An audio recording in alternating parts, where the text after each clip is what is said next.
ইসরায়েলের মধ্যে একটি ঘটনা ঘটে গেল। সুলাইমান বিন মুওয়াফিক মুসা আলাইহিস সালামের জামানায় এক লোক খুব ধনী ছিল। তার গবাদি পশু উট, গরু, ভেড়া, ছাগল, দুম্বা প্রায় ৬,০০০ গবাদি পশু, এবং তার কোন পুত্র সন্তান ছিল না। তার একটি মাত্র কন্যা সন্তান ছিল। তার কোন পুত্র সন্তান ছিল না, কন্যা সন্তান ছিল। আর সম্পদ ছিল কত? ৫,০০০ বিঘা জমি আর ৬,০০০ পশু পাখি। বোঝেন তাহলে এই লোকের মেয়ের প্রতি মানুষের টার্গেট কিরকম থাকবে। পুত্র সন্তান নাই, ৫,০০০ বিঘা জমি আর ৬,০০০ গরু, উট, দুম্বা দিয়ে ৬,০০০। তার উপরে তার মেয়েটা পরমা সুন্দরী। তো এই ভদ্রলোকের একটা ভাতিজা ছিল। ভাতিজারা ছিল একটু দুষ্টু প্রকৃতির। চাচাকে খেদমত করতো, খুব সম্মান করত, আর মনে মনে ভাবতো চাচা কবে মুগ্ধ হয়ে বলবে, বাবারে আমার মেয়েটা তোমার হাতেই দিতে চাই, কারণ আমার বয়স হয়ে গেছে, তুমি আমার ভাতিজা। এই আশায় সে খুব চাচার সেবা করে, খেদমত করে এবং সম্মান করে। একদিন ভাতিজা চাচাকে খেদমত করলো। চাচা বলল, ভাতিজারে তুমি এত খেদমত করো, এত সম্মান করো আমাকে, তুমি বাপ মারা ছেলে, আমার ভাইটা দুনিয়া থেকে ইন্তেকাল করেছে অনেক আগে, তুমি যে আমারে মহাব্বত করো, ভালোবাসো, এত সম্মান করো, তোমার এই ভালোবাসা সম্মান বাবা আমি হৃদয়ে এটা অনুভব করি। ভাতিজা বলছে, চাচা আমি আপনাকে যে ভালোবাসি, কারণ আমার পিতার কথা তেমন মনে পড়ে না, আপনাকে আমি পিতার মনে করে আপনি সম্মান করি, ভালোবাসি। আসলে ভাতিজা চাচাকে ভালোবাসে, অন্তরে পাখির ছবি আর হাতেতে তসবির মালা, তাই না? চাচার মনটা বুঝে একদিন বলল, চাচা যদি কিছু মনে না করেন একটা কথা বলতে চাই, বলো। আপনার কন্যা জমিনা বড় হয়েছে? বলে হ্যাঁ। ওর কি বিবাহ শাদী দেওয়ার দরকার নাই? বলে দরকার তো আছে, তবে ভালো পাত্র তো দেখি না। ভাতিজা বলল, চাচা if you don't mind, never mind, you are permitted to express what you like, please. তোমার যা বলার তুমি বলো। এবার ভাতিজা বলল, চাচা I hereby declare that I am a profiled candidate. আমি একজন ক্যান্ডিডেট, আপনার মেয়ের জন্য যদি কিছু মনে না করেন, বোমা ফাটা ফেলাইল। লজ্জা শরম করে কি হবে? এই জন্যই এত খেদমত করতেছে, সুযোগ বুঝা বলে ফেললো। চাচা একটু চুপ থাকলো। এরপরে বলল, ভাতিজা I shall think the matter, what should to do and not to do. আমি ভাববো এই বিষয়টা নিয়ে কি করা যায়। তুমি আমার ভাতিজা, তুমি তো আমার পর না, তবে আমাকে একটু সময় দাও, বিষয়টা ভেবে চিন্তে ভাবনা করে আমি তোমাকে সিদ্ধান্ত জানাবো। ঠিক আছে চাচা। ভাতিজা চাচার ডবল ডবল খেদমত করে, আগের চাইতে বেশি খেদমত শুরু করে দিল। 7 দিন পরে বলল, চাচা আপনি কিন্তু বলছিলেন যে সিদ্ধান্ত জানাবেন, কিছু তো বললেন না। কোন ব্যাপারে? ওই যে জমিলার ব্যাপারে যে একটা কথা বলছিলাম। ও কিন্তু বাপুরে তোমার রিপোর্ট তো ভালো পাই না। চাচা বুঝলাম না। কয় না, তোমার একটু অভ্যাসের একটু বদ অভ্যাস আছে, কি জানি ধরিয়া মোনাজাত করো, রাত পার হয়ে যায়, আছে না নাই? আবার এখন তো মোবাইলের যুগ, আঙ্গুল টিপতে টিপতে, হ্যাঁ।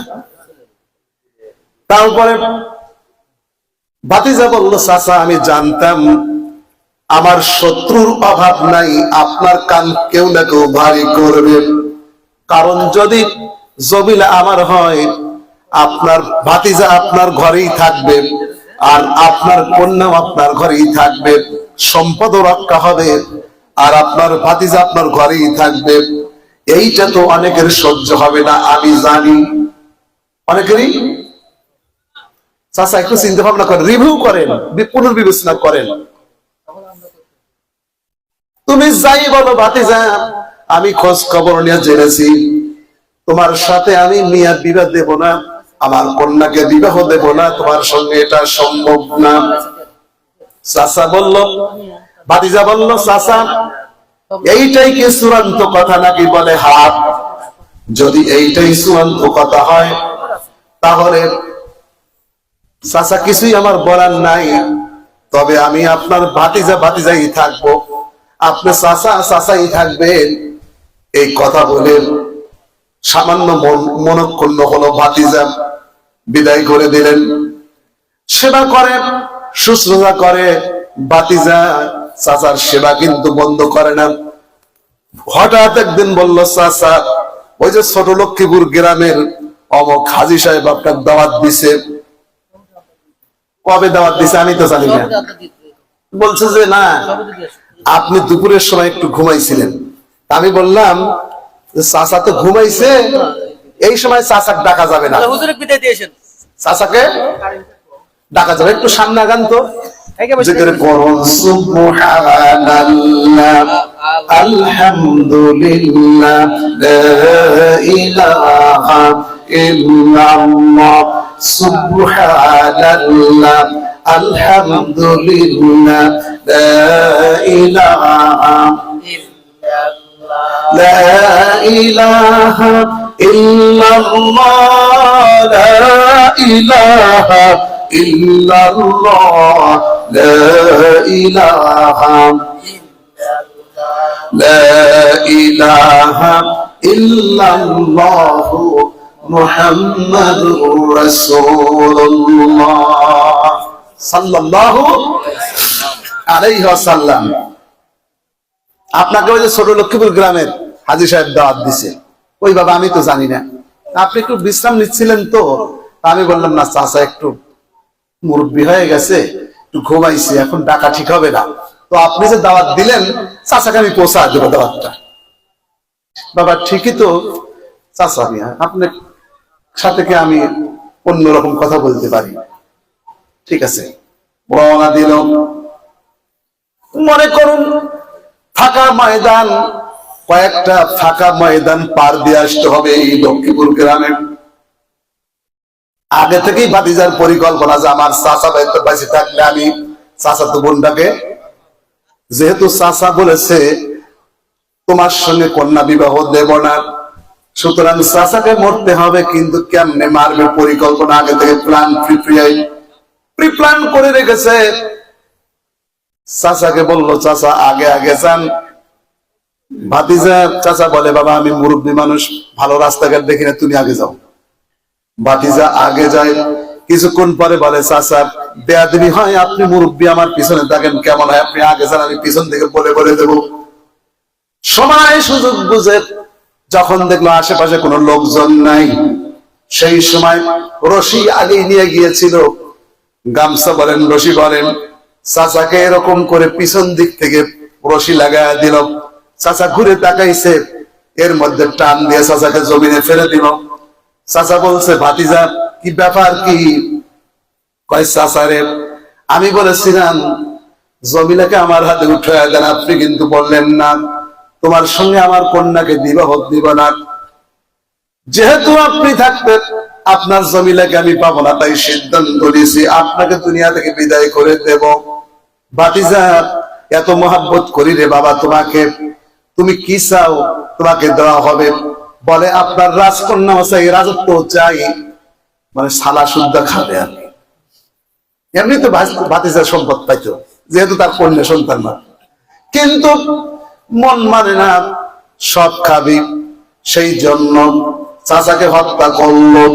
হত্যা করার পরে ঠিক এই গ্রামের পাশে লাশটা ফালা দিল।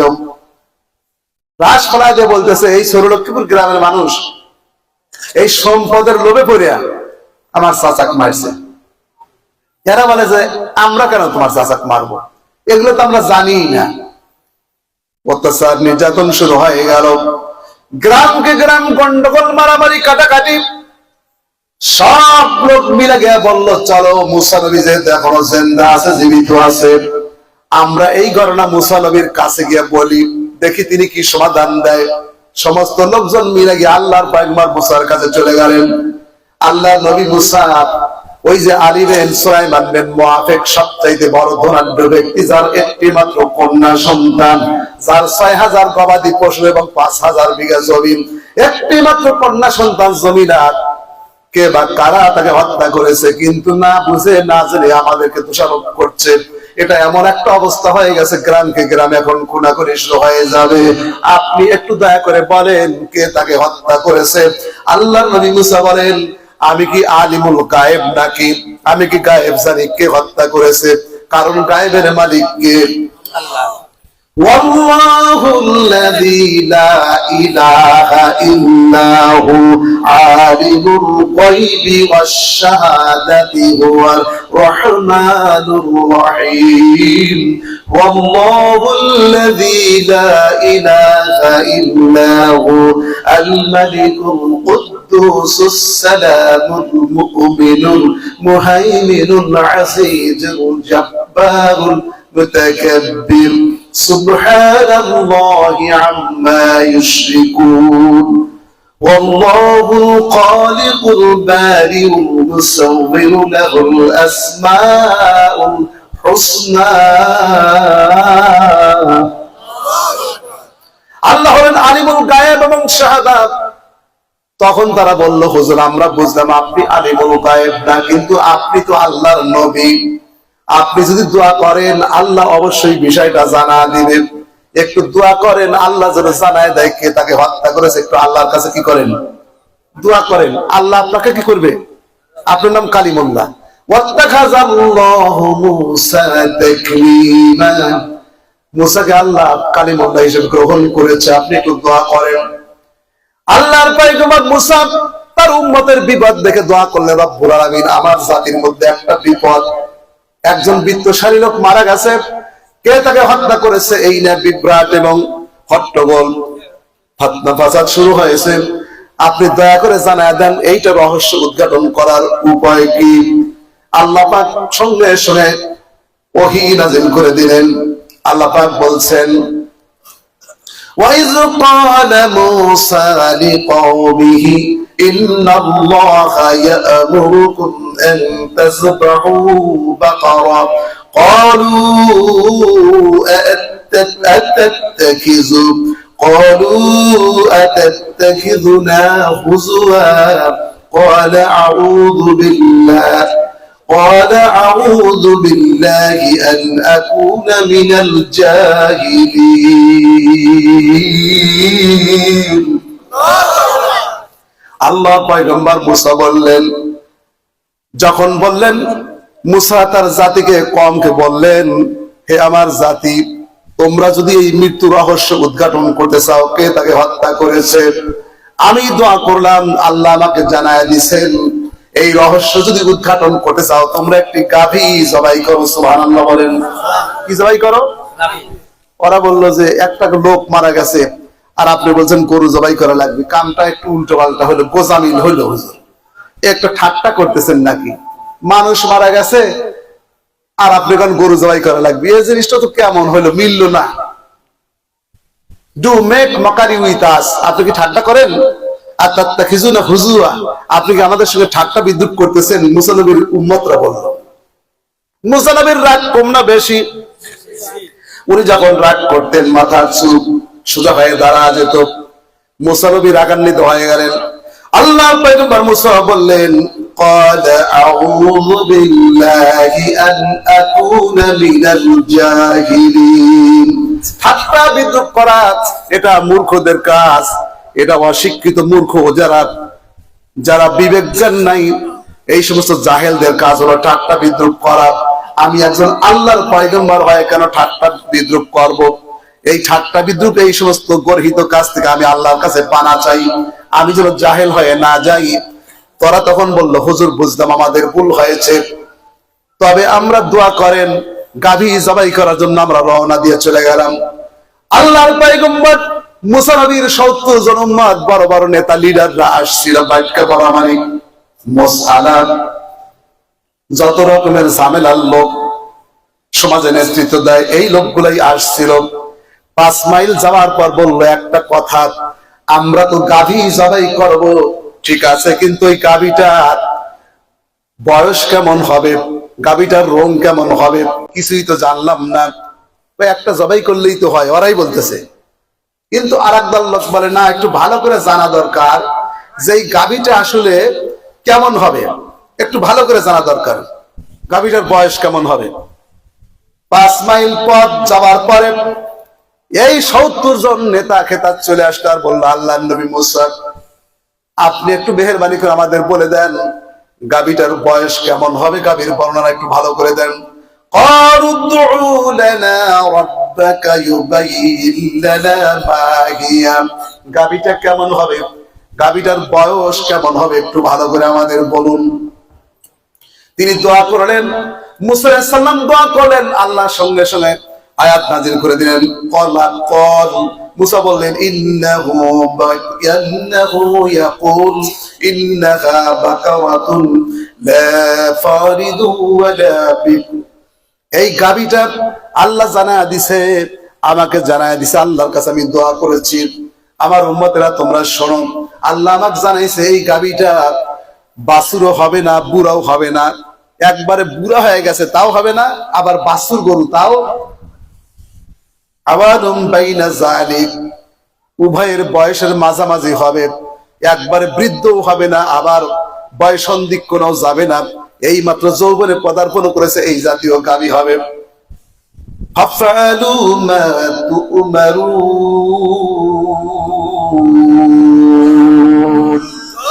তোমরা এই কাজটা করো যেভাবে তোমাদেরকে আল্লাহ আদেশ করেছেন, আল্লাহর নির্দেশ মোতাবেক তোমরা কাজটা বাস্তবায়িত করো। ওরা বলল, হুজুর ঠিক আছে, দোয়া করবেন, আমরা রওনা দিলাম। 10 মাইল পথ চলে গেছে, আবার দাঁড়াইছে, কয় গাভীটার রং কেমন হবে তা তো শুনলাম না। ওদের মধ্যে একটা গ্রুপ কয় যে গাভীর রং কেমন হবে, এগুলোর জন্য চাই নাকি, আর একটা গাভী করলেই তো হয়, না জানা দরকার। ওরাই বলতেছে, ঠিক আছে, মানে গাধা পানি গোলা করে খায়, কথা বলছেন নাই।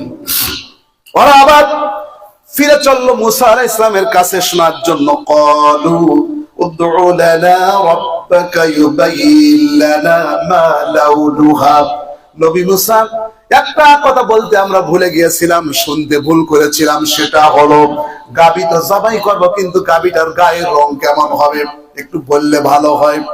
মুসা নবীর রাগ বাড়তেছে না কমতেছে? কিন্তু কিছুই বলে না, কারণ বিপদ থেকে উদ্ধার হবে। কিন্তু যেই লোকটা মারা গেছে ওই লোকটা এখনো দাফন কাফন হয় নাই।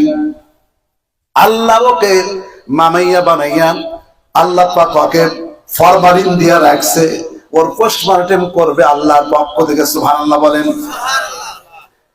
এই লোকগুলা 20 কিলোমিটার পথ চলে গেছে, যাওয়ার পরে বলতেছে আর একটা প্রশ্ন করা এখনো বাকি আছে। আর ঝামেলা করো না রে ভাই, কষ্ট করে গেছি এত দূরে, সবই তো বলছে। কয় রংটা কেমন হয় শুনলে ভালো হয়। ক্বালা ইন্নাহু ইয়াকুলু ইন্নাহা বাকারাতুন সাফরা,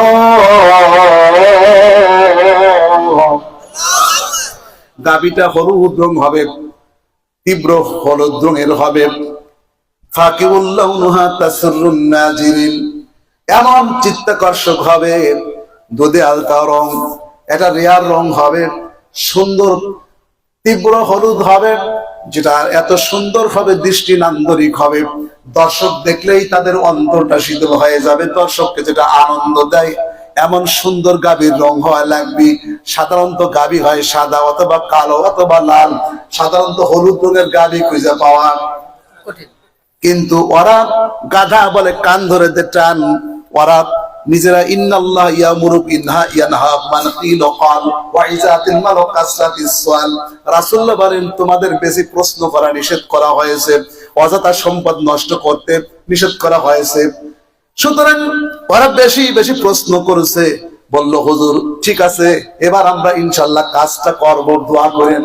চলে গেল। 30 মাইল পথ যাওয়ার পর আবার দাঁড়াইছে, আবার কি করছে, উত্তর লেস কি হয় না। ওই ইহুদিরা, এই ইসরায়েল জাতি বাইতুল মুকাদ্দাসে যে মুসলমানদের মারতেছে, এই সেই ইহুদি জাতি মুসা নবীরে জ্বালায়া শেষ করে ফেলাইছে। আল্লাহ নবী মুসা গোসল করতেন, পেশাব করতেন পর্দা দিয়া, এই লোকগুলা বলতো মুসা নবী লাহু আইবুম মিনাল জাসাদি, মুসার দেহের মধ্যে চর্মরোগ আছে, আও বারাসুন অথবা শ্বেতি রোগ আছে, মানে এই যে ঠোঁট সাদা হয়, লাইলের কেন নাকি বলে, শ্বেতি রোগ আছে। আও উদরাতুন অথবা মুসা নবীর এক শিরার রোগ আছে, একটা বড় একটা। এই হাবিজাবি কথা বানাইতেছে একা একাই, যে কানা মুসা রাজুলান হাইয়ান সিত্তিরান, মুসা পেশাব করে পর্দা করে, আমরা ডগ স্টাইলে পেশাব করি। লোকটার মনে হয় রোগ আছে, অথবা কি আছে, গ্রাম বাংলার কথা করল আছে। এই সমস্ত হাবিজাবি কথা বলতেছে। মুসা নবীর রাগ কম না বেশি? খুব রাগ।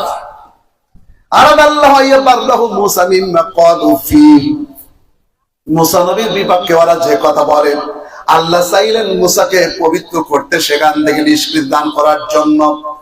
হযরত মুসা আলাইহিস সালাম একদিন গোসল করবেন, নির্জন পাহাড়ের পাদদেশ দিয়ে যাচ্ছেন, তিনি ঘেমে গেলেন, আশেপাশে কোনো লোকজন নাই, টুপি খুললেন, জুব্বা খুললেন, পাগড়ি খুললেন, সব খুলে ওয়াজাসাবু আলাল হাজার, পাথরের উপরে তিনি জুব্বা টুপি পাগড়ি রাখলেন। খালা ইয়াওমান, আর সে গোসল করার জন্য ঝর্ণার পানির ভিতর ডুব দিছে। মাথা উঠা দেখে পাথরটা আস্তে আস্তে নড়াচড়া করে। মুসা বলে, ইয়া হাজারু সাওবি, পাথর রে, তোমার উপর কিন্তু আমার জামা জুব্বা পাগড়ি আছে, কেন নড়াচড়া করো? পাথরে বলতেছে, জুব্বা টুপি পাগড়ি কোথায় আছে? তোমার উপরে রাখছি, তুমি নড়াচড়া করো কেন? পাথরকে বলতেছে। পাথর সরে না।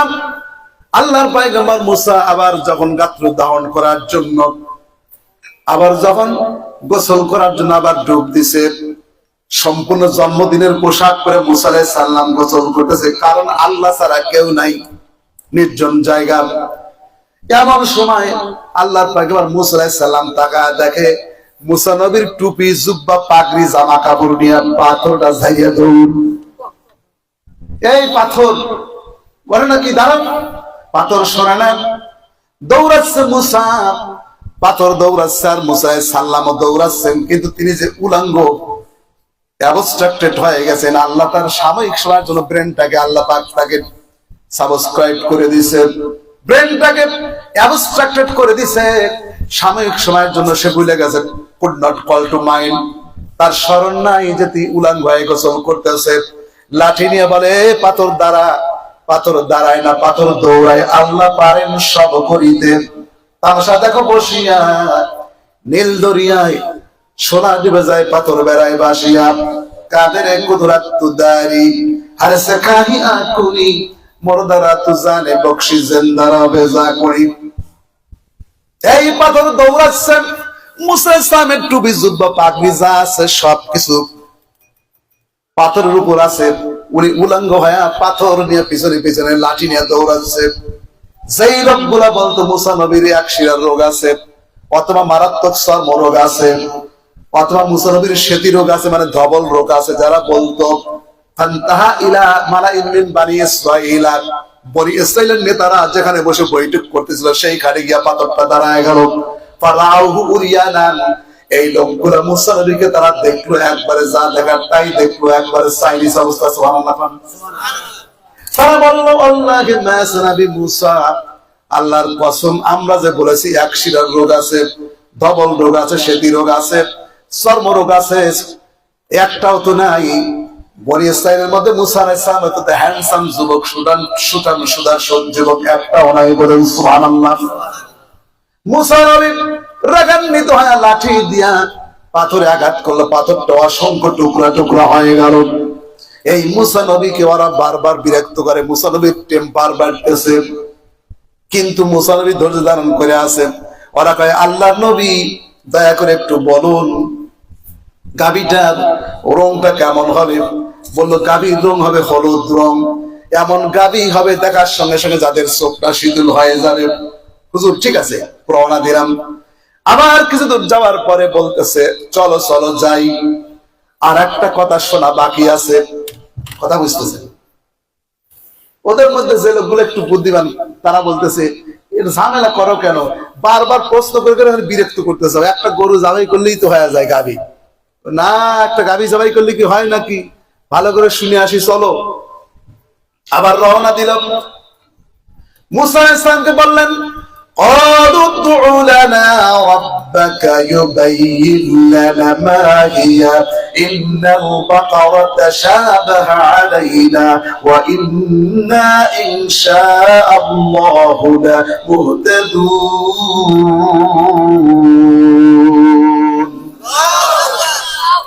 ওরা বলল নবী মুসা হলুদ গাভী তো বহু আছে, আরো কিছু কোয়ালিটির কথা বলেন, পার্টিকুলারলি আরো কিছু স্পেসিফিক কিছু গুণাবলী বলেন, কারণ এই জাতীয় গাভী আমাদের মাঝে আরো আছে।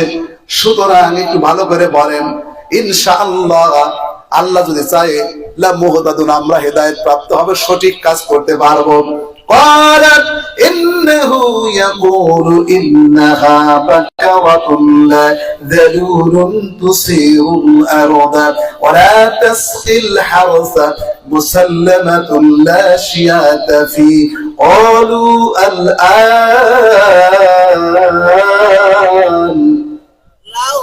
قالوا الآن جئت بالحق فذبحوها وما كانوا يفعلون اللهم صل على سيدنا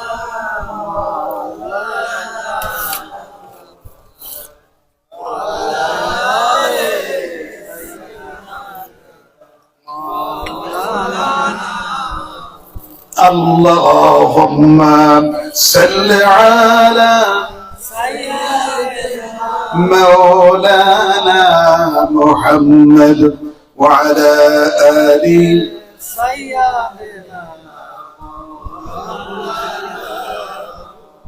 সাল্লাল্লাহু আলাইহি ওয়াসাল্লাম। আল্লাহ বললেন, আল্লাহ পাক তোমাদের জানাচ্ছে যে ইন্নাহা বাকারাতুন লা জালুলুন, এমন গাভী হবে যেই গাভীটিকে বশীভূত করা হয় নাই, তুসিরুল আরদা ওয়ালা তাসকিল হারসা, গাভী দিয়ে কৃষিকাজে কাজ করা হয়নি, পানি সেচের কাজও করা হয়নি, গাভীটাকে সংসারের কাজে ব্যবহার করা হয় নাই। এমন গাভী হবে যেই গাভীটাকে সাংসারিক কাজে, যেমন জমি চাষ আবাদ অথবা পানি সেচের কাজ, এই যে মলন মলাক এইগুলো যা আছে আগে করতো না, এই জাতীয় কোনো কাজ গাভীকে নিয়ে করা হয় নাই। আর বলল মুসাল্লামাতুল্লাহ শিয়াতা ফি, এমন গাভী হবে যেই গাভীর দেহের মধ্যে কোনো ত্রুটি বিচ্যুতি থাকবে না, কোন অঙ্গহানি তো দূরের কথা, সামান্য ত্রুটি বিচ্যুতি গাভীর দেহের মধ্যে থাকবে না, এমন নিখুঁত লাগবে। ওরা বলল যখন দেখলো যে 100% বোঝাটা ভারী হয়েছে, ক্বালু আল আন, হে মুসা এখন জিতা বিল হক, এখন বুঝলাম আপনি সঠিক কথা বলছেন, এবার ঠিক আছে। অধর্মেরই ধর্মবোধ হবে কি কখনো, অধর্মেরই ধর্মবোধ কয়লা দুধে দুলে যাবে কি তার রং, কয়লা দুধে দুলে। ছাগলকে বোঝাও যদি বলো কানে কানে, জানা যায় না ছাগল ইমামের বাগানে, তবু খাসেলাতের দোষে যাবে সেইখানে। এরা হলো বনি ইসরাইল, ঠিক কিনা বল? কুকুরকে খাওয়াও যদি ঘি কোরমা পোলোয়া, কুকুরকে খাওয়াও যদি ঘি কোরমা পোলোয়া, তবু খাসেলাতের দোষে মল পাইলে সারবে না। অধর্মেরই ধর্মবোধ, ওরা হলো কুত্তার জাত। কথা বলেন, ওরা হলো কুকুরের লেজের মতো, ওদের চরিত্র মুসা নবীর সামনেও যেমন ঠিক হয় নাই, আজ পর্যন্ত কিয়ামত পর্যন্ত হবে না। দুনিয়ার সবচেয়ে লাঞ্ছিত অভিশপ্ত জাতি হলো ইহুদি। আমরা নামাজে বলে গায়রিল মাগদুবি আলাইহিম ওয়ালাদ-দাল্লিন। আল্লাহ সঠিক পথ আমাদেরকে দেখাও, সঠিক সরল পথ সিরাতুল মুস্তাকিম আমাদেরকে দেখাও, সেই পথে আমাদের পরিচালিত করো। সিরাতাল লাযিনা আন'আমতা আলাইহিম, যেই পথে নবী রাসূলগণ চলে গেছে, যাদেরকে অনুগ্রহ করেছেন, আপনার অনুগৃহীত বান্দাদের পথে আমাদের পরিচালিত করুন। আর যারা অভিশপ্ত এবং পরাভ্রষ্ট ইহুদি এবং নাসারা, এদের পথে আমাদের পরিচালিত করবেন না, বলুন আমিন। এবার বললাম ঠিক আছে হুজুর দোয়া করেন, এবার গাবি কিনবো, কিন্তু গাবি কেনার জন্য হাটে যাই, একটা মেলে তো আর একটা মেলে, বয়স মেলে তো রং মেলে না, রং মেলে তো বয়স মেলে না, আবার বয়স মেলে রং মেলে, কিন্তু গাবিটাকে সংসারিক কাজে ব্যবহার করা হয়েছে, এমন গাবি হবে যে এই গাবি সাংসারিক কাজে ব্যবহার করা। এমন মুফাসসির কিরামগণ বলেন গাবি এমন নিখুঁত হওয়া লাগবে, গাবির চামড়ার মধ্যে সুঘ্রাণ বের হবে, সূর্যের আলো লাগে নাই, চন্দ্রের আলো লাগে নাই, এমন গাবি হবে। কোথায় পাবে এই গাবিটা? ওই যুগের মধ্যে আল্লাহর একজন প্রিয় মাহবুব বান্দা ছিলেন। আল্লাহর একজন বান্দা পিতামাতার বহু খেদমত করতো, মা বাবার নেক সন্তান। পিতা যেদিন ইন্তেকাল করেন, পিতাকে দাফন করার পরে মা বলল, বাবা তোমার পিতা ওসিয়ত করে গেছেন, আমি যেদিন ইন্তেকাল করব আমার সন্তান সেদিন সাবালক হয়ে যাবে, আমার সন্তানকে বলবা অমক যোগ বলে আমি আল্লাহর নামে একটি বাছুর রেখে দিয়েছি, আমার ইন্তেকালের পরে আমার সন্তান যেন সেটা নিয়ে আসে। তোমার পিতা ইন্তেকাল করেছেন, তোমার পিতার ওসিয়ত অনুযায়ী আজই তোমাকে যেতে হবে সেই গাভীটা আনার জন্য। আম্মু কিভাবে বুঝবো সেই গাভীটা আমাদের? কারণ বনের মধ্যে জঙ্গলের মধ্যে তো অনেক পশু গাভী থাকে। মা তাকে বললেন, বাবা ওই গাভীটার গলায় একটা রশি থাকবে, কালেমা তয়্যিবা লেখা থাকবে, সুবহানাল্লাহ বলেন। এমন গাভী হবে, গাভীর চামড়ার মধ্যে সুঘ্রাণ বের হবে, মেশকাম্বরের ঘ্রাণ বের হবে। যুবকটা চলে গেল, জঙ্গলের ভিতর যখন চলে গেল, খেয়াল করে দেখে অনেক পশু পাখির মধ্যে দূর থেকে একটি গাভী আসতেছে, জকমক জকমক করতেছে, যত কাছে আছে শত সুঘ্রাণ বের হয়, সুবহানাল্লাহ বলেন। এই গাভীটা কাছে আসার পরে আশেপাশে যত পশু পাখিগুলো আছে রাস্তা ছেড়ে দেয়। সারে নবীর উটনিকে যেমন অন্য প্রাণীগুলা সম্মান করতে, এই গাভীটাকে অন্য প্রাণীগুলা সম্মান করতেছে। কাছে চলে আসলো, রশি ধরে যুবকটা যখন নিয়ে চলে আসতেছে, রাস্তার ভিতর গাভী জবান করে বলে, আল্লাহর বান্দা তোমার বাড়ি অনেক দূরে, এত লম্বা পথ তুমি পাড়ি দিতে হবে, আমার পিঠে তুমি সওয়ার হয়ে যাও। এবার এই যুবকটা বলে, আমার আম্মু বলেছে গাভীর রশি ধরে বাড়ি নিয়ে আসতে, আমাকে সওয়ার হওয়ার কথা আম্মু তো বলে নাই। গাভীটা মুচকি হাসি দিয়ে বলে, আল্লাহর বান্দা মা বাবার নেক সন্তান, প্রথম পরীক্ষায় তুমি ফার্স্ট ক্লাস ফার্স্ট হয়ে গেছো, আমার পিঠে যদি তুমি সওয়ার হতে আমি মহাশূন্যে বিলীন হয়ে যেতাম, সুবহানাল্লাহ বলেন। গাভীটা নিয়ে যখন বাড়ি চলে আসলো, যেই গাভী তাকে পাগল হয়ে যায় এমন গাভী একটাও দেখা যায় না। পরের দিন অনেক বড় হাট, আম্মু বলল, বাবা গাভী হাটে নিয়ে যাও। গাভী রশি ধরে যখন যুবকটা হাটে নিয়ে যাবে, বড়িয়ে সেই লোকেরা 1 মাস ধরে হন্য তন্য হয়ে খুঁজতেছে, কিন্তু গাভী পায় না। যেই লোকটা মারা গেছে পড়ে আছে, এখনো দাফন কাফন হয় নাই, আল্লাহ আবার পোস্টমর্টেম করবে, সুবহানাল্লাহ কি বলা যায় না। গাভী নিয়ে হাটে চলে যাচ্ছে, আম্মু বলছে, বাবা কি দামে গাভী বিক্রি করবে? আম্মু গো আমি তো সেটা বলতে পারবো না, এই গাভীটা বিক্রি করবা, আজকে বিক্রি করার দরকার নাই, গাভীটার শুধু দামটা যাচাই করে আসবা। কি করবে? ঠিক আছে, হাটে গাভী নিয়ে গেছে, ওরা খুঁজে খুঁজে যখন 100% মিলে গেছে, গাভী দিকে পাগল হয়ে গেছে, বলছে এই গাভীর জন্য এত খোঁজাখুঁজি করছি, গাভীটা এবার পায়ে গেছি, বাবা এই গাভীটার দাম কত? ওরা বলল, বলুন আপনারা দামটা বলুন। ওরা বলল, গাভীর দাম 1 দিনার। আনজালাল্লাহু মালাকান ফি সূরাতি আদবিন, আল্লাহ একটা ফেরেশতা পাঠিয়ে দিয়েছে, মানুষের রূপ ধরে হাটে চলে আসলো। এই ফেরেশতা বলে গাভীর দাম 2 দিনার। ওরা বলল গাভীর দাম 3 দিনার, ফেরেশতা বলে গাভীর দাম 6 দিনার। ওরা বলে গাভীর দাম 7 দিনার, ফেরেশতা বলে গাভীর দাম 14 দিনার। ওরা বলে গাভীর দাম 15 দিনার, ফেরেশতারা বলে গাভীর দাম 30 দিনার, সুবহানাল্লাহ বলেন। ওরা বলল আজকে তো আমরা কিনতে পারলাম না, এনি কস্ট গাভীটা আমরাই কিনবো। বাবারে তোমার গ্রামের বাড়ি কোথায়? কয় আমার গ্রামের বাড়ি ওই যে সরলক্ষীপুর গ্রামের আমি বাসিন্দা। কয় ঠিক আছে, তোমার গ্রামে তোমার সঙ্গে সাথে যাব, গাভীটা আমরাই কিনবো, আজ পারলাম না, সামনের দিন আমরা গাভী কিনবো। বাড়িতে নিয়ে আসে, আদর করে ছেলেটাকে পথ দেখায় দেয় আর নিয়ে আসে। সামনের দিনে কিনবো। যুবকটা বললো আমি তো আজকে বিক্রি করতামই না, কারণ আমার আম্মু নিষেধ করেছে। আমার আম্মু বলেছে শুধু গাভীটার দামটা যাচাই করে এসো। পরের হাটে টাকা পয়সা বেশি করে নিয়ে চলে গেল গাভী কেনার জন্য। মা ডাকতে বললো বাবা কি দামে গাভী বিক্রি করবে? আম্মু আমি তো বলতে পারবো না, আজকেও গাভী বিক্রি করো না, দামটা শুধু যাচাই করে আসো। সুবহানাল্লাহ বলেন। আবার রওনা দিছে। আগের হাটের দাম হয়েছে 30 দিনার, এবার দাম করলো 31 দিনার। আল্লাহ আরেকজন ফেরেশতা পাঠায় দিয়েছে, তার চেহারা তার চাইতে সুন্দর। সুবহানাল্লাহ বলেন।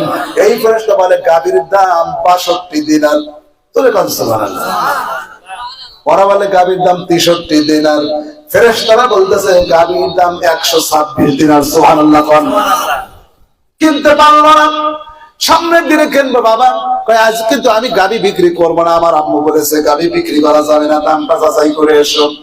বাড়িতে আগে আদায় যে কোনো মূল্যে গাভী আমরাই কিনবো, কারণ ওরা যে বিপদে পড়ছে এই গাভী ছাড়া কি ওদের চলবে? ওরা গাধার মতো প্রশ্ন করে করে জটিল করে নিয়েছে। আল্লাহ সেই জন্য ওদের একটা গুড লিসন দেওয়ার জন্য, শাস্তি দেওয়ার জন্য শাস্তি ওদের দিচ্ছে। সেই সঙ্গে আল্লাহ মা বাবার যদি নেক সন্তান হয়, আল্লাহ কেমনে তারে সম্পদ বাড়ায় দেয় আর ইজ্জত বাড়ায়, সেই কারণে আল্লাহ কোরআনে বলেছে। সুবহানাল্লাহ বলেন। পরের হাটে গাভী নিয়ে যাচ্ছে। আম্মু ডাকতে বললো বাবা কি দামে গাভী বিক্রি করবে? আম্মু আমি তো বলতে পারবো না, গাভী বিক্রি করা যাবে না, শুধু দামটা তুমি যাচাই করে আসবে। এরপরে 163 বললো 164। ফেরেশতারা তার ডবল দাম বলে। এইরকম করে গাভীর দাম হলো 500 দিনার। ওরা কয় আমরা তো পারছি না বাবারে, সামনের দিনে গাভীটা আমরা কিনবো না, আমি তো বিক্রি করবো না, আমি আজকে দাম যাচাই করতে আসছিলাম।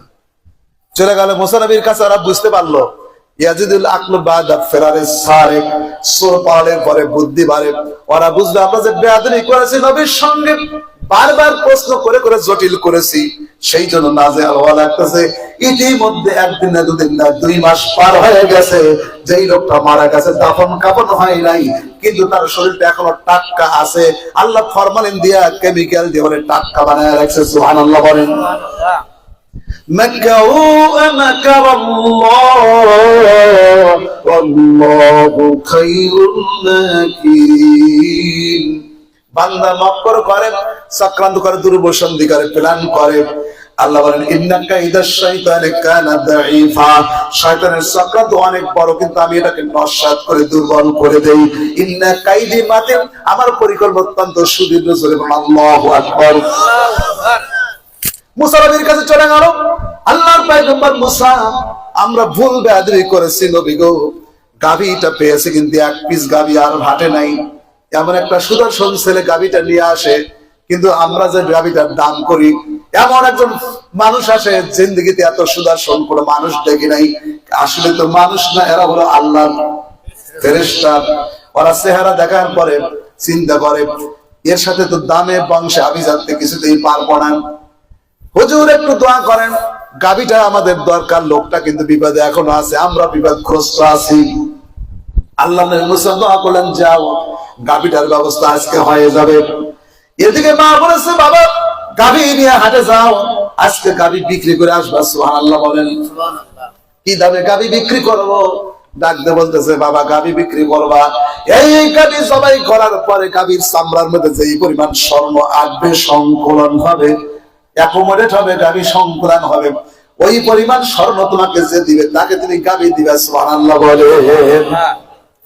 ওরা বললো যে গাভীটার আগের দাম 501 দিনার। না, এভাবে গাভী বিক্রি করবো না। কিভাবে? এই গাভীর চামড়ার মধ্যে যত স্বর্ণ আটবে ওই পরিমাণ স্বর্ণ আমাকে দিলে গাভী দেবো। দাম বাড়লো না কমলো? আগে 500 দিনার, এক ভরি সোনার দাম এখন কয় লক্ষ টাকা। একটা গাভীর চামড়ার মধ্যে কয়শো টাকা সোনা আসবে? হ্যাঁ, 4 মণ সোনা আসবে। এক্স্যাক্টলি কথা বলেছেন, কমপক্ষে 4 মণ সোনা আসবে। আজ থেকে 3000 বছর আগের গাভী ছোট হবে না বড় হবে? তাহলে ধরেন কমপক্ষে 5 মণ সোনা আসবে। 5 মণ সোনার দাম কয়শো টাকা? কয় কোটি টাকা। সো তারা কিন্তু বোনাফাইড, তারা কিন্তু অ্যান্সার অ্যাকুরেট অ্যান্সার দিচ্ছে। 500 দিনারে আল্লাহ বলছেন না না বান্দা, আল্লাহুল বাইয়া হারামার রিবা, আল্লাহ ব্যবসাকে হালাল করেছে, সুদকে হারাম করেছে। আল্লাহ ব্যবসা করতেছে, সেই জন্য এটার দাম এবার 5 কোটি টাকা মূল্যের সোনার দাম হবে। সুবহানাল্লাহ। ওরা বলতেছে এত সোনা আমরা কোথায় পাবো? মুসা নবীর কাছে চলে গেলেন। মুসা আলাইহিস সালাম বললেন যে একটা বুদ্ধি আছে। কি? ওই যে যেদিন আমরা রাত্রে পলায়ন করছিলাম ফেরাউনের দরবার থেকে, সেদিন তোমাদের রাত্রে কানে কানে বলেছিলাম যে আজকে শেষ রাত্রে আমরা পলায়ন করব। তো তোমাদের মেয়েরা কিপ্তি জাতির কাছ থেকে, বনি ইসরাইলের কাছ থেকে, আমালিকা জাতির কাছ থেকে, ফেরাউনের বংশের লোকদের কাছ থেকে, তাদের মেয়েদের থেকে, তাদের স্ত্রীদের থেকে যে তোমরা সোনা ধার করছিলা, যে আমাদের একটা অনুষ্ঠান আছে বড়দিন, আমাদের সেই অনুষ্ঠানে সোনা লাগবে, তোমাদেরকে সোনা দানা যা ছিল ওরা পরিয়ে দিয়েছিল। তারপরে নিয়ে নদী পার হয়, সমুদ্র পার হয় চলে আসলাম। এরপর যখন দেখলো ফেরাউন, মুসা নবীর সৈনিকেরা, মুসা নবীর সৈন্য সামন্ত, যার উম্মতরা দেখলো আমাদের সঙ্গে কোনো তীর তলোয়ার নাই, অস্ত্র নাই, কিন্তু ফেরাউনের সৈন্য বাহিনী আমাদেরকে ঘেরাও করে ফেলেছে। সামনে সাগর, পিছনে ফেরাউনের সৈন্য বাহিনী। বলল আমরা ধরা পড়ে গেছি। মুসা নবী বলেন কাল্লা রাব্বি সাইয়াহদিন, না না কখনো না, আমার রব অবশ্যই আমাকে পথ দেখাবেন। সুবহানাল্লাহ বলেন। আল্লাহ পাক বলেন যদি কোনো আল্লাহর বান্দা আল্লাহর পাক তাওয়াক্কুল করে, আল্লাহর উপর নির্ভর করে, আল্লাহ মহাবিপদেও তাকে রাস্তা বানায় দিবে। চতুর্দিক থেকে ফেরাউনের সৈনিকরা ঘেরাও করে ফেলেছে, সামনে সাগর, যাওয়ার জায়গা নাই। মুসা নবীর উম্মতরা বলল আমরা ধরা পড়ে গেছি। আল্লাহ একবার মুসা বলেন কাল্লা, সার্টেনলি নট, কখনো না, রব্বি সাইয়াহদিন, আমার রব অবশ্যই আমাকে পথ দেখা দিবে। সুবহানাল্লাহ বলেন। আল্লাহ বলেন মুসা রে, তোমার হাতের লাঠি দিয়া পানিতে আঘাত করো। সঙ্গে সঙ্গে 12টা রাস্তা হয়ে গেল পানির মধ্যে। বনি ইসরাইলের মধ্যে 12টা গোত্র ছিল, 12টি গোত্রে 12টা রাস্তার ভিতর ঢুকে বলল। একটা গ্রুপ আর একটা গ্রুপকে দেখতে পেল, যাতে ভয় না লাগে। ঢেউ ছিল, প্রচন্ড ঢেউ। এরপরে বাহিরে কুলসুমের ভিতর দিয়া বা লোহিত সাগরের মধ্যে দিয়ে যখন পার হচ্ছিল, ওই দিকে ফেরাউনের সৈন্য বাহিনী এসে হাজির হলো। ওরা তাকায় তাকে গ্র্যান্ড রোড, ট্যাঙ্ক রোডের মতো হয়ে গেছে। এখন নামবে, কিন্তু মনে মনে চিন্তা করলো এই রাস্তা তো বাপ দাদা কেউ বানায় নাই, হঠাৎ করে রাস্তা সাগরের ভিতর কেমনে হলো? রাসূলুল্লাহকে জিজ্ঞাসা করলো ইহুদিরা, আপনি যদি সত্য নবী হন 3টা প্রশ্নের জবাব দিবেন।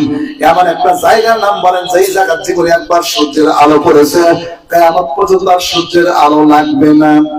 নবীজি বললেন মুসা নবীকে যেই সাগর পার দিয়ে আল্লাহ রাস্তা বানায় দিয়েছেন, সেই সাগরের তলদেশে সূর্যের তাপ একবার পড়েছে, কিয়ামতের আগে আর দ্বিতীয়বার পড়বে না। সুবহানাল্লাহ বলেন। ওরা প্রশ্ন করলো এমন একটা কবরের নাম বলেন, কবর জিন্দা, কবরের মাইয়া তো জিন্দা, কবর ঘোরে, কবরের মাইয়া তো ঘোরাফেরা করে, কবর খানা পিনা খায়, কবরের মাইয়া তো খানা পিনা খায়। সুবহানাল্লাহ বলেন। আল্লাহ নবী বললেন মুসা, হযরত ইউনূস আলাইহিস সালাম, তিনি হলেন মুর্দা, মাছের পেটে চলে গেলেন, আর কবরটা হলো মাছ। মাছও জিন্দা, মুসা আর নূহ আর ইউনূস আলাইহিস সালাম জিন্দা। সুবহানাল্লাহ বলেন।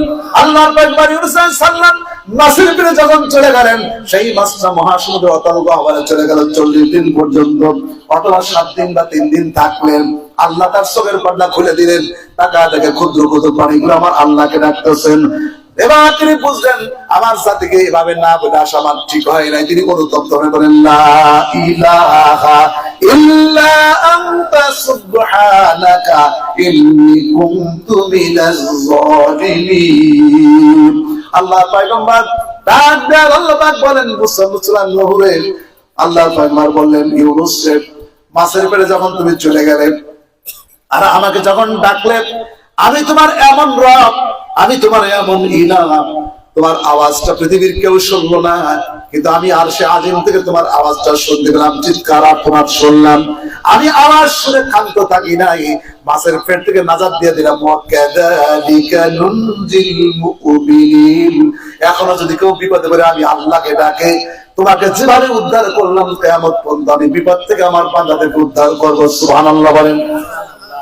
সম্মানিত ভাইরা, এবার আসেন হযরত মুসা আলাইহিস সালাম নদী পার হয়ে যাচ্ছে, অন্যদিকে ফেরাউনের যে হামান মন্ত্রী সে খুব চালাক, সে বুঝলো এটা কোনো সাধারণ রাস্তা না, মুসা যেহেতু আল্লাহর নবী, আল্লাহ তার জন্য রাস্তা করে দিয়েছে। সুবহানাল্লাহ কোন। ঠিকই বোঝে যে এটা আল্লাহর নবী, বোঝা ঠিকই বোঝে, কিন্তু মানে না। মানলে কি হবে, ওদের আর কর্তৃত্ব থাকে না। সাল্লাল্লাহু আলা মুহাম্মাদ সাল্লাল্লাহু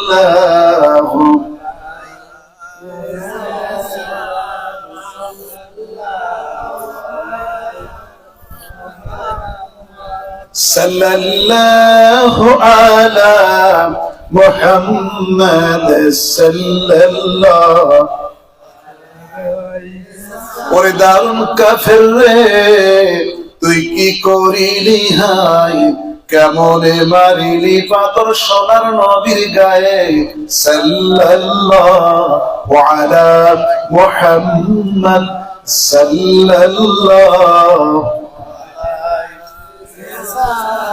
সাল্লাল্লাহু আলা মুহাম্মাদ সাল্লাল্লাহু। ফিরাউন সে তো গাধা, ও ঢুকবে, কিন্তু মন্ত্রীরা হয় চালাক। কথা বুঝছেন? মন্ত্রীরাই ডুবায়, মন্ত্রীরাই উঠায়। কথা কি বলছেন? এই মন্ত্রী হামান হলো খুব চালাক। এই হামান ফিরাউন ছিল কবরস্থানের দারোয়ান। হামানের হাতে সঙ্গে বন্দিত্ব হওয়ার পর হামান বুদ্ধি করে করে শেষ পর্যন্ত ফিরাউন যখন বলল, বন্ধু হামান রে, আমাকে তো তুমি বানাইছো দেশের বাদশাহ বুদ্ধি করিয়া, কিন্তু আজ 50 বছর যাবত আমার পাতলা পায়খানা হয় না। কি হয় না?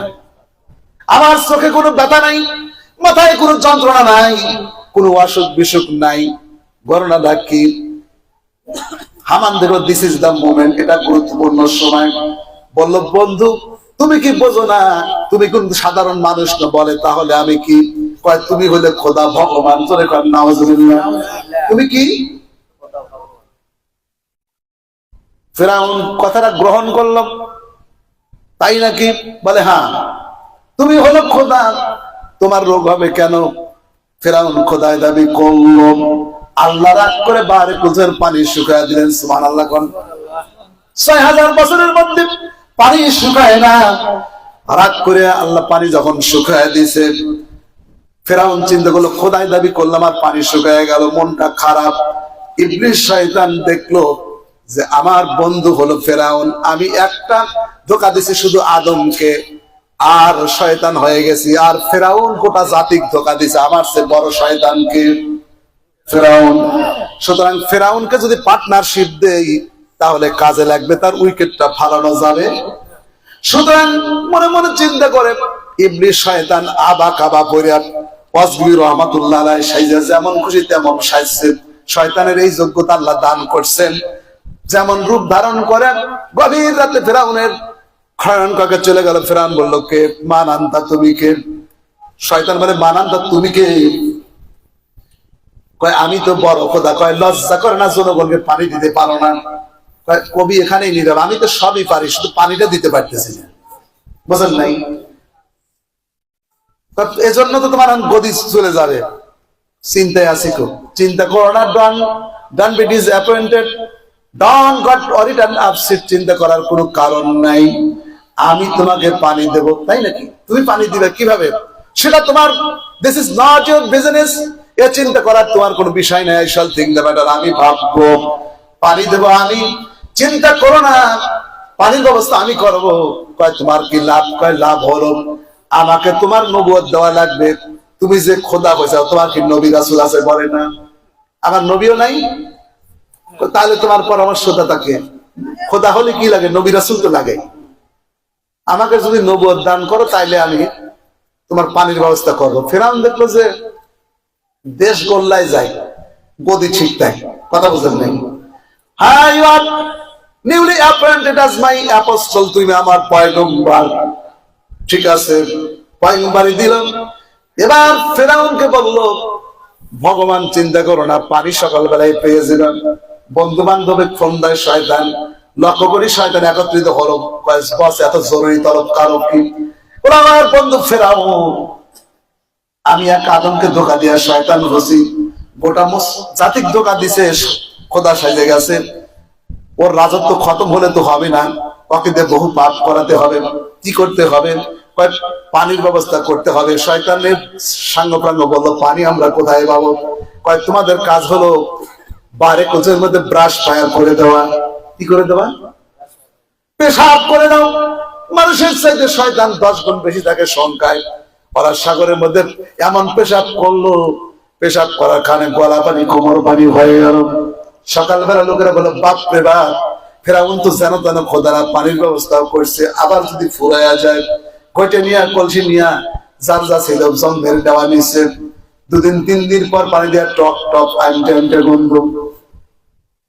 চাচা পানি নিছেন নাকি? বলে নিছি। মোটে নেওয়া খুব নিছি। পানি কেমন? আপনার বাড়ির পানি কেমন? বাপুরের পানিতে মানে গুও ফেল, এরকম গন্ধ। ভ্যারাইটি শুরুর মতো গন্ধ পানি দিয়া, প্রচন্ড গন্ধ পানির মধ্যে। কারণ হলো ওরা লোকেরা বলল যে আগের খোদার পানি কিন্তু এত খারাপ ছিল না। ফেরাউন খোদা দাবি করার পরে পানি দিয়ে কি বের হয়েছে? গন্ধ বাড়াইছে। আচ্ছা, আমার যে পয়গম্বর পানি তো দিছে, ওই বেট পয়গম্বর দিছে। কে দিছে? পয়গম্বর আসলে কে? তো ছেড়ে নাই, তার খুঁজতেছে যে আমার পয়গম্বর কোথায় পাই, ও কি পানি দিল। এখন আমাকে ঝাঁটা মিছিল করতেছে, ঝাড়ু মিছিল, যে তোর এই গন্ধালা খোদা আমরা চাই না। গদি যায় যায়। ফেরাউন আবার ফেরাউনের কাছে ঢুকে বললো, রাত্রে গভীর রাত্রে শয়তান বলে, তুমি তো আমারে ডুবাইছাও, এমন পানি দিছাও যেই পানিটা দুর্গন্ধ। ফেরাউন কয়, বস, ইফ ইউ ডোন্ট মাইন্ড, কয় নেভার মাইন্ড। শয়তান উচিত কথা কিন্তু ছাড়ে না। কথা বলেন, শয়তান উচিত কথা ছাড়ে না। শয়তান বলল, ফেরাউন রে, তুমি তো খোদায় দাবি করছো, আল্লাহ এটা সহ্য করে নাই, পানি শুকায় দিছে। তোমার মতো ভণ্ড খোদা, আমার মতো ভণ্ড পয়গম্বর, তুমিও 2 নাম্বার, আমিও 7 নাম্বার। তুমিও নকল, আমিও নকল। পানি সেই জন্য দুর্গন্ধ। আমার আল্লাহ শরীফ, মুসা শরীফ, পানি সুগন্ধ। সুবহানাল্লাহ বলেন। তোমার মতো খোদা আর আমার মতো নবী আর চাইতে আর কত ভালো পানি চাও। ক্ষমতায় যদি ইবলিস মার্কা লোক থাকে, জনগণের এই জাতীয় পানি খাওয়া লাগবে। কথা বলেন ঠিক কিনা? এটা ফেরাউন। ভাইরা আমার বন্ধুরা, মাথা মোটা ফেরাউনের বুদ্ধি নাই, এবার নামবে। হামান কয়, বস নামা যাবে না। মুসা নবী যেহেতু নবী, আল্লাহ মনে হয় রাস্তাটা করে দিছে, আমাদের আগে নামা ঠিক হবে না। কিন্তু আল্লাহ পাক ওদেরকে ডুবাবে, সাগরের মধ্যে ডুবাবে, সেই জন্য আল্লাহর পরিকল্পনা ছিল। জিবরাইলকে পাঠিয়ে দিয়েছেন। মানুষের রূপ ধরে জিবরাইল আসলেন। তার একটা ঘোড়া ছিল, সেই ঘোড়াটা অনেক সুদর্শন। ওটা মাদি ঘোড়া, মানে মহিলা ঘোড়া। সেই ঘোড়া দেখে ফেরাউন আর হামানের ঘোড়াটা হলো পুরুষ ঘোড়া। জিবরাইল যখন পানির ভিতর নেমে পড়ছে, মানে রাস্তার ভিতর নেমে পড়ছে সাগরের মধ্যে, জিবরাইল আলাইহিস সালামের ঘোড়ার পিছনে পিছনে হামান আর ফেরাউনের ঘোড়া পিছনে পিছনে রওনা দিছে। আল্লাহ হুকুম করলেন, ফাগরাকনা, ডুবে যাও, আমি ডুবাইয়া দিলাম। আদরাকাহুল কারকু, যখন ঢেউ তাদেরকে পেয়ে বসলো, এবার ফেরাউন ডুবে পানি খায় আর বলে, আল্লাহ, বনি ইসরাইল মুসা আর তার ভাই হারুন যেই আল্লাহকে মানে, বনি ইসরাইল যেই রবকে মানে, আমিও তার বুদ্ধিমান আনলাম। আমার বিহি বানু ইসরাইল। আল্লাহ বলেন, আল-আন ওয়াকাদ আসাইতা ক্বাবলু, আল-আন ওয়াকাদ আসাইতা মিন ক্বাবলু ওয়া কুনতা মিনাল মুফসিদিন। এখন তুমি বানাচ্ছো, ইতিপূর্বে তুমি নারীদেরকে দাসী বানাইছো, আর পুরুষদেরকে তুমি হত্যা করেছো, যুবকদের তুমি হত্যা করেছো, নারীদেরকে তুমি দাসী বানায় রেখেছো। মুসা নবীর সঙ্গে কত বেয়াদবি করেছো। মুসাকে ডুবা ডুবা মারতেছিলা, কিন্তু আমি মুসার রব। আমি মুসাকে বললাম, মুসারে, প্রতিষ্ঠিত গভর্নমেন্টের সামনে তোমাকে অসহায় করে ছেড়ে দেই নাই। আমি আরশের মালিক, তোমার সঙ্গেই আছি। ওয়া কানা হাক্কান আলাইনা নাসরুল মুমিনিন। যারা ঈমানদার তাদের সাহায্য করা আমি আল্লাহর এটা সুন্নাত। সুবহানাল্লাহ বলেন। সুবহানাল্লাহ। ফেরাউন ডুবে ডুবে মরতেছে, মুখের ভিতর জিবরাইল কাটা ঢুকে দিল। আল্লাহ বলেন, ফেরাউন রে, আল-ইয়াওমা নুনাজ্জিকা বিবাদানিক, আল-ইয়াওমা নুনাজ্জিকা বিবাদানিক, তোমার দেহটাকে আজকে আমি সাগরের ভিতর লোনা পানিতে খাওয়াবো না, তোমার দেহটাকে আমি মাছ দিয়ে নষ্ট করবো না, তোমার দেহটাকে আমি টাটকা বানায়া শুটকি বানায়া রাখবো। কিয়ামত পর্যন্ত যারা আল্লাহ দ্রোহী, রাসূলের বিশ্বাস বিদ্রোহী, কোরআন বিদ্রোহী, ইসলাম বিদ্রোহী, ইসলামের দুশমন যারা, কিয়ামত পর্যন্ত তোমার লাশ দেখবে আর বলবে হায় রে, আল্লাহ রাসূলের সঙ্গে যারা বেয়াদবি করে, কোরআনের শত্রুতা করে, তাদের পরিণাম কি হয়। সেই জন্য এটা তোমাকে আমি টাটকা শুটকি বানায়া রাখবো। ভাইরা আমার, বন্ধুরা, এবার আসেন ওই মুসা নবীর উম্মতেরা এত কিছু দেখলো, দেখার পরে ওই যে ফেরাউন যখন ওখানে যাচ্ছেন, সামিরি নামক একটা লোক ছিল, সে খুব চতুর লোক, তাকায় দেখলো যে একটা ঘোড়া আসলো, আর ওই ঘোড়াটার পায়ের নিচে যে মাটিটা পড়ে, মাটিটা সোনা হয়ে যায়, আর দুর্বা ঘাসটা সাদা হয়ে যায়। বুঝতে পারলো এই ঘোড়া কোনো সাধারণ ঘোড়া না, ওই জায়গার মাটি সে বহন করলো। এরপরে যেই সোনা চুরি করেছিল নিয়ে আসলো, বনি ইসরাইল লোকেরা যখন ফেরাউনের দরবার থেকে নিয়ে আসছিল, ওইটা দিয়ে একটা বাছুর বানালো। আল্লাহ নবী মুসা বললো, আমার জাতি তোমরা থাকো, আমি একটা কিতাব নিয়ে আসবো হিদায়াত করার জন্য। 30 দিনের জন্য ওয়াদা করে মুসা চলে গেলেন তুর পাহাড়ে। তিনি রোজা রেখে মেসাক করেছেন। আল্লাহ বলল, মুসা মেসাক করার কারণে মুখের সুগন্ধি দূর হয়ে গেছে, আরো 10 দিন তোমাকে এখানে থাকতে হবে। ওরা বললো 30 দিনের ওয়াদা করে মুসা হয়ে গেছে তুর পাহাড়ে, এখন 40 দিন। মুসা মরিয়া ভূত হয়ে গেছে, নাউজুবিল্লাহ বলেন। মুসা আর আসবে না, এই কথা বলে সামিরি ওই যে সোনা দিয়ে বাছুর বানাইছিল, আল্লাহ সেরা করে ইসদুন বলেছেন গোবাৎস বানাইছিল, আর জিবরাইলের পায়ের নিচে যে মাটি ছিল ওই বাছুরের মধ্যে মূর্তির ভিতর ঢোকালো, আর বাছুরটা হাম্বা হাম্বা করে আওয়াজে থাকলো। তখন সামিরি বলল, তোমরা কি দেখো, মুসার জিন্দেগিতে আসবে না, 30 দিনের কথা বলে গেছে, আজকে 40 দিন হয়েছে, মুসা আসবে না, হয়তো মারা গেছে। এইটা যে বাছুর দেখতেছে সোনা দিয়ে বানাইছি, এইটাই তোমাদের ভগবান। নাউজুবিল্লাহ। ওরা পূজা করা শুরু করলো। ভাইরা আমার, বন্ধুরা, এই মুসা নবীর উম্মতেরা যখন এবার বলল, মুসা ইসলাম বললেন, তোমরা ওই যে গোবাৎস বানাইছো বাছুর দিয়া, সোনা দিয়া, ওই গোবাৎসটা বিনিময় করে দাও, তাহলে বাছুরটা দেওয়া হলে ওই সামলার ভিতর যত স্বর্ণ আসবে, বাছুর দিলে এটার বিনিময় হয়ে যাবে। সুবহানাল্লাহ বলেন। ওরা এবার বাছুর দিল, এই সন্তানটা স্বর্ণ পেয়ে গেল, আল্লাহ তার সম্মান বাড়ায় দিল। তার কথা বাকারার মধ্যে, গাভীর মধ্যে আল্লাহ বলে দিয়েছেন। এবার আসেন, বললো হুজুর এখন আমাদের দায়িত্ব কি? কয় দায়িত্ব হলো গাভী জবাই করো, গাভী জবাই করার পরে এক টুকরা গোশত দিয়ে মুর্দাকে আঘাত করো, মুর্দা জিন্দা হয়ে সাক্ষ্য দিবে। সুবহানাল্লাহ বলেন।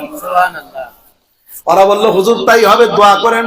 ঠিক 40 কিলোমিটার যাওয়ার পর বলতেছে, শোনো, গাভী তো জবাই করবো, সবই ঠিক আছে, বিএনপির লোক করবে না, আওয়ামী লীগের লোক করবে না, জামাতের লোক করবে, কথা কন না কে?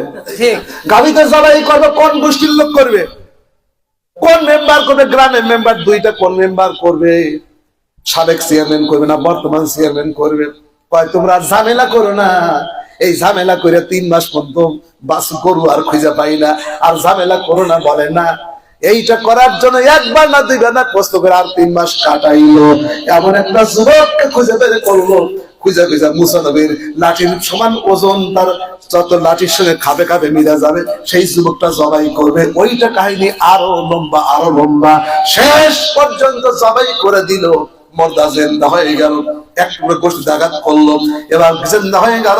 মুসা নবী বললেন, জলদি করে বলেন কে আপনাকে হত্যা করেছেন? বললো, আর কেউ নাই, আমার ভাতিজা, আমার কন্যার লোভে আর রাজত্বের লোভে করে আমাকে হত্যা করেছে। আল্লাহু আকবার।